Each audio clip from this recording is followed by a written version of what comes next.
Derrida's 1967 Groundwork for the Destruction of Western Metaphysics.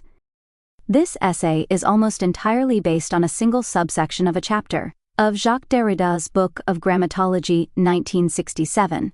In that subsection, Derrida sets up much of the technical groundwork which he required for the destruction, not deconstruction, of Western metaphysics.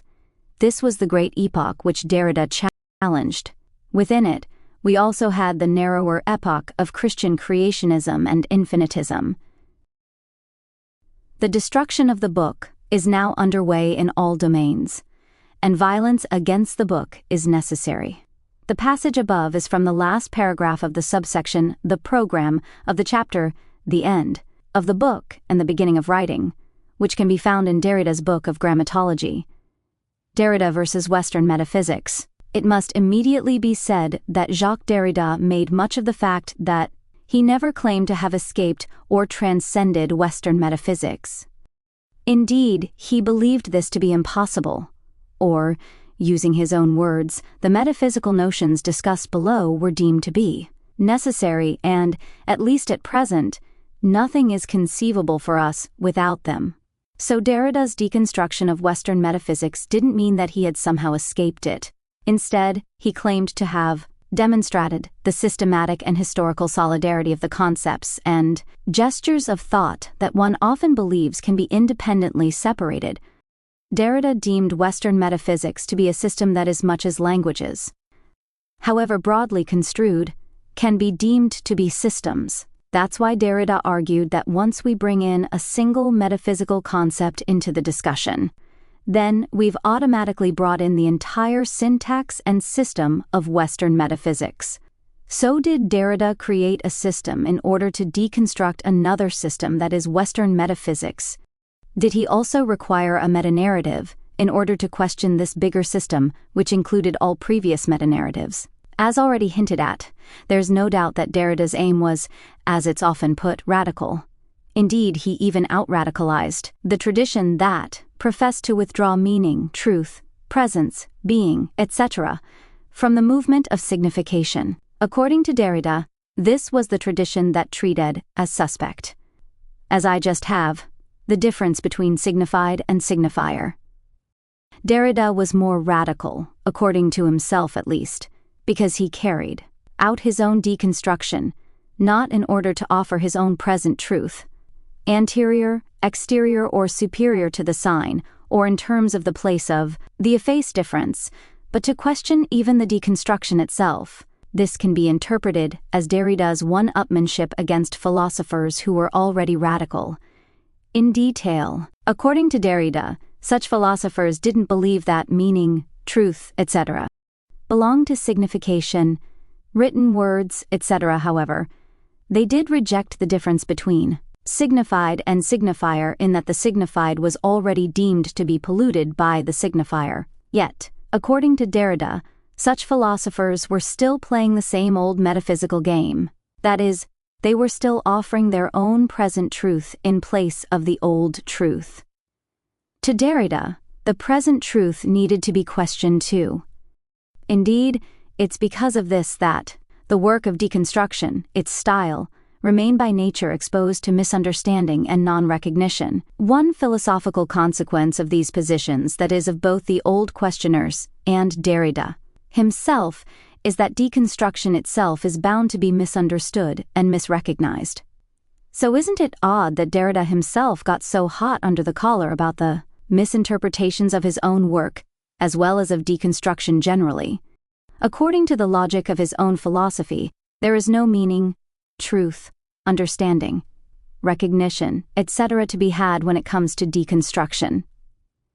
Yes, you cannot get Derrida right, speech or the voice. At first glance, it's hard to understand why Derrida saw the textbook, signifier, signified, writing, speech, etc. distinctions to be so important. So why was speech or the voice deemed to be so important to those philosophers whom Derrida targeted? Speech was important because it was deemed to be closer to meaning, or it best captures meaning. However, there have been many ways to bring this closeness about. Derrida singled out the case of Aristotle. He quoted Aristotle thus: Spoken words, ta and taphone, are the symbols of mental experience, pathemata. Tes psyches and written words are the symbols of spoken words. So, in this case at least, mental experience is even closer to the logos or to meaning than spoken words. Of course, in many cases, mental experience needs to be expressed. Thus, we have spoken words. Now we have a three-way relation: mental experience, spoken words, written words. Derrida particularly wanted to break the binary opposition between spoken words and written words, that is, without giving too much attention to Aristotle's mental experience. According to Derrida, the voice was the first signifier. It was believed to have an essential and immediate proximity with the mind or the earlier mental experience. But we can go further. The voice mirrors things by natural resemblance. Thus, here we meet, at least in one form, Richard Rorty's Mirror of Nature. Rorty's book Philosophy and the Mirror of Nature was published some 12 years after Derrida's of Grammatology. That said, the voice wasn't believed to mirror nature, but to mirror the unclouded mind, and thereby the logos. Of course, this may turn out to be two different ways of saying the same thing. It was one step from all the above for Derrida to coin the term phonocentrism, writing and the spoken word. A major theme in Derrida's early work is that writing was always, to use a common English phrase, looked down upon.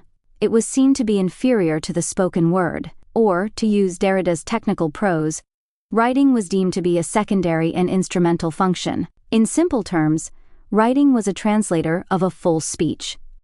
Why was full speech deemed to be superior? Full speech was deemed to be fully present.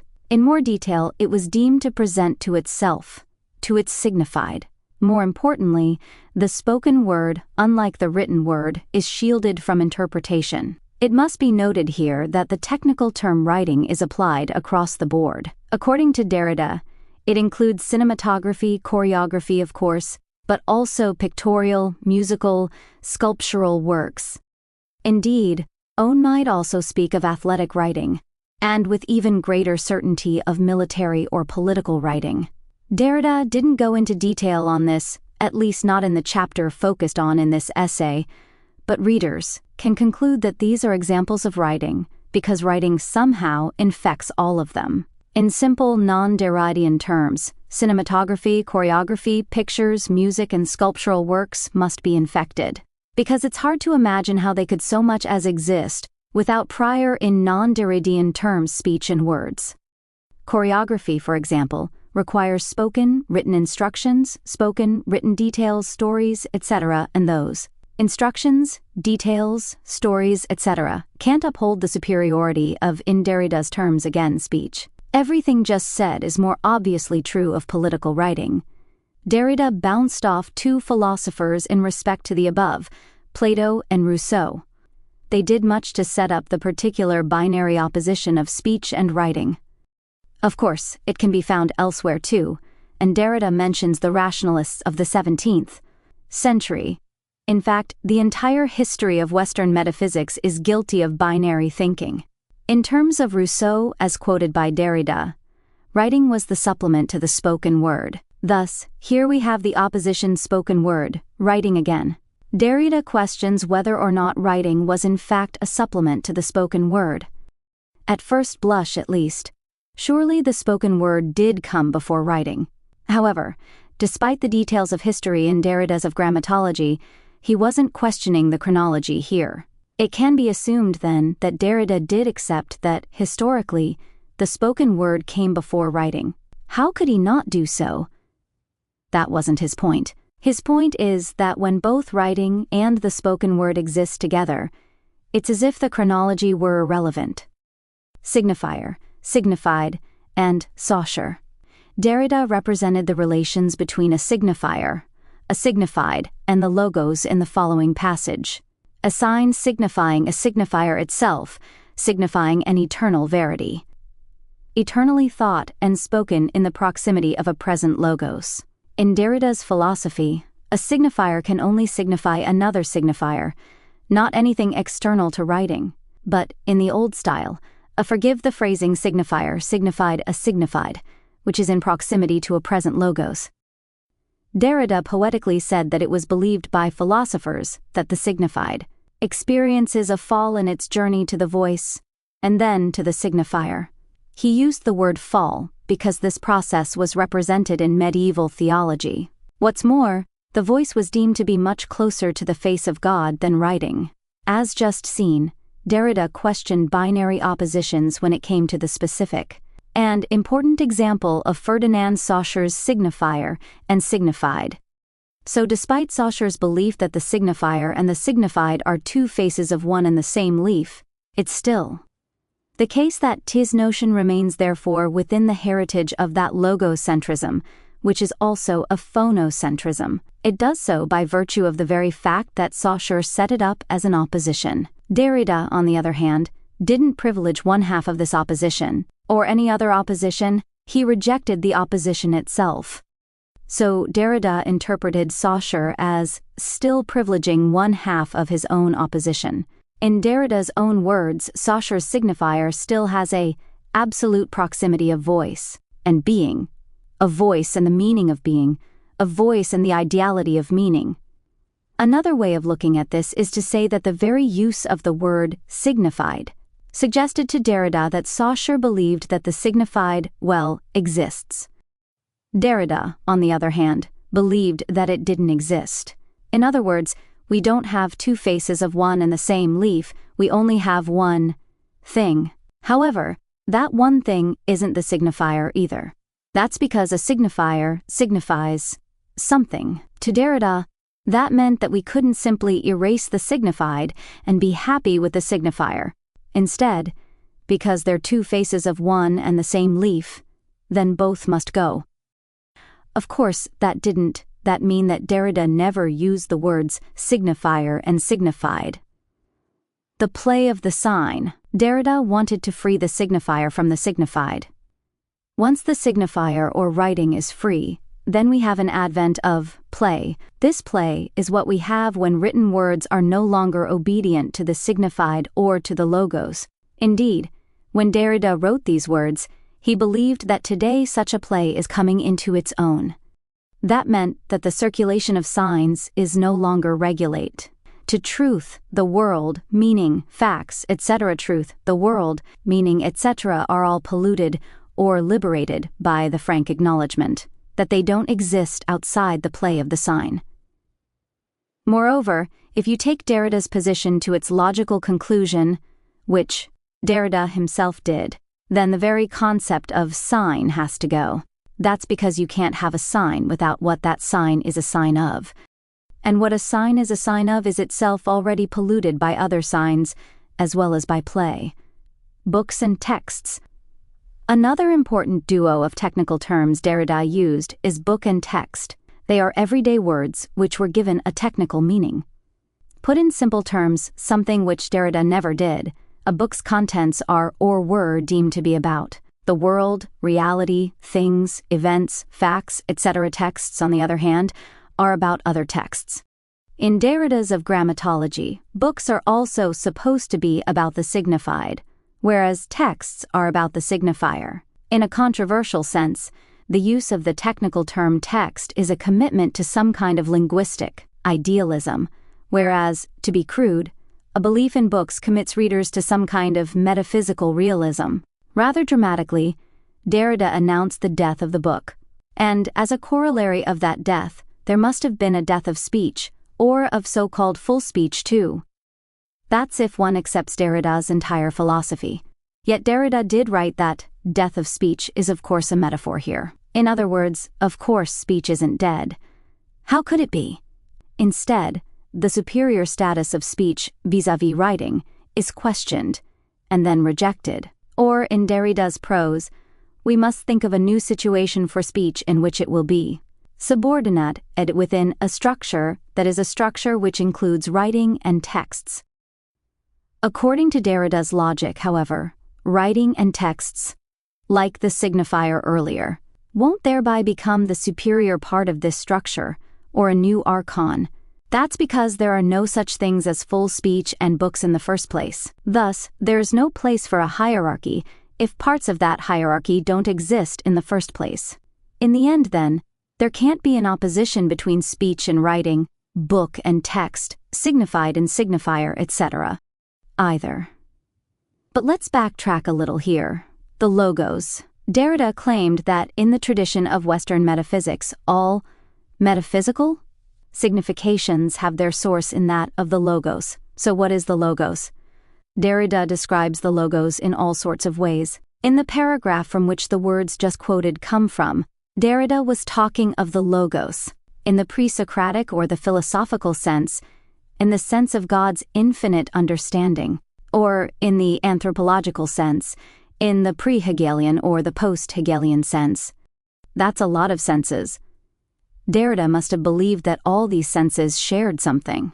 The words "the sense of God's infinite understanding" seem the most straightforward here. Whether or not there is a God and his infinite understanding, this seems to be about a total and complete knowledge of all domains, or at least of any given domain. Perhaps we can conclude that the logos in the philosophical sense must have also involved a commitment to a total and complete knowledge or understanding of all domains, or at least of any given domain. We can now ask the following question: what exactly is known or understood? Is the logos a thing? All this boils down to philosophers, and others, believing, at least in Derrida's eyes, that they're getting closer to the logos or to truth or to reason, etc. This is almost a literal closeness. However, this closeness took on many forms. Logos, truth, and reason have just been mentioned. We also have the self-presence of the cogito, consciousness, subjectivity. Here, the mirror of nature appears again. In other words, if we can cleanse the mind of all its shit, then we can have both knowledge and truth. Alternatively, through Husserl's bracketing of consciousness, we can find essences, and much more. What can we draw from these references to the cogito and consciousness? According to Derrida, they're all ways to debase writing. Of course, Descartes never cleansed his mind of writing. However, he did claim to have temporarily cleansed his mind of all those traditional views, etc., which were expressed in writing. Writing itself wasn't really concentrated on by philosophers in those days, simply what was said via writing. In Saussures' terms, most philosophers hadn't managed to make the distinction between signified and signifier, although some had: the rationalists, Rousseau, and subjectivity. Derrida made all his highly technical philosophy more concrete when he tied it to the rationalists of the 17th century. Descartes has just been mentioned. Specifically, he tied it to notion of subjectivity. He wrote, "The determination of absolute presence is constituted as self-presence, as subjectivity. It is the moment of the great rationalisms of the 17th century." Derrida then made a more explicit connection when he continued, "From then on, the condemnation of fallen and finite writing will take another form, within which we still live."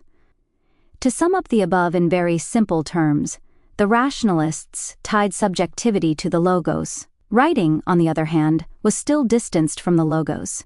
Derrida then moved straight ahead to consider a philosopher who isn't usually considered to be a rationalist, Rousseau. In this case, Derrida told us that self-presence carries in itself the inscription of divine law.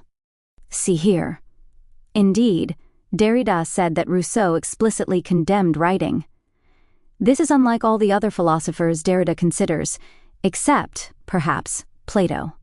Derrida quotes from Rousseau's The Essay on the Origin of Languages, in which it's written that writing, enervates speech. To judge genius from books is like painting a man's portrait from his corpse. It would seem, then, that it could quite possibly be the case that Rousseau's position on writing inspired Derrida to take his overall position on these issues. After all, Derrida did tackle Rousseau, both here and elsewhere, in detail. See here.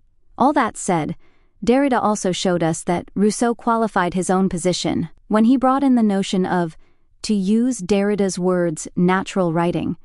Derrida then quotes Rousseau sounding like a good rationalist. "The more I retreat into myself, the more I consult myself, the more plainly do I read these words written in my soul.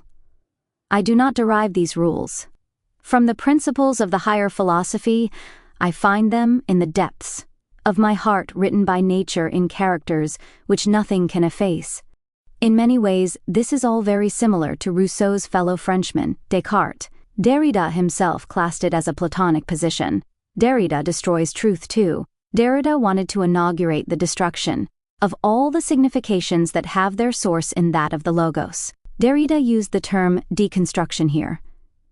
One such signification is the signification of truth. Thus, truth isn't a thing, an entity, an abstraction, correspondence between linguistic statements and facts, etc. It's a signification. Basically, it's merely a word. Thus, Derrida had wider aims other than merely dismantling the binary oppositions discussed from various angles so far. He also wanted to destroy truth. Thus, this dismantling of the binary oppositions of speech and writing, book and text, signified, and signifier, etc. was just a means to destroy truth and Western metaphysics itself. But what was all the above for? Conclusion. To Derrida, it was all about the destruction of the book, which Derrida said was now underway in all domains. Indeed, Derrida admitted that this violence against the book is necessary. The destruction of the book, as has hopefully been shown, is also the destruction of truth, meaning any distinction between words and things, and a whole host of other things too numerous to mention.